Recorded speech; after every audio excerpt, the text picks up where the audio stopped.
ಅಪ್ಪಯ್ಯ ಇದೇ ಜಾಗದಲ್ಲಿ ಎಂತಕ್ಕೆ ಮಾಯ ಆದದ್ದು? ಇದೇ ನಮ್ಮ ಮೂಲ ಮಗ. ನಮ್ಮ ಹಿರಿಯರೆಲ್ಲ ಇದ್ದದ್ದು ಇಲ್ಲೇ. ಅದೊಂದು ದೊಡ್ಡ ದಂತಕತೆ.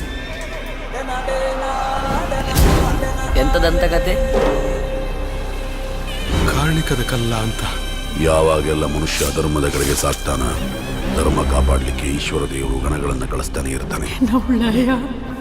ಆ ಎಲ್ಲ ಗಣಗಳು ಬಂದು ನೆಲೆಸಿದ್ದು ಈ ಪುಣ್ಯ ಮಣ್ಣಿನಲ್ಲಿ.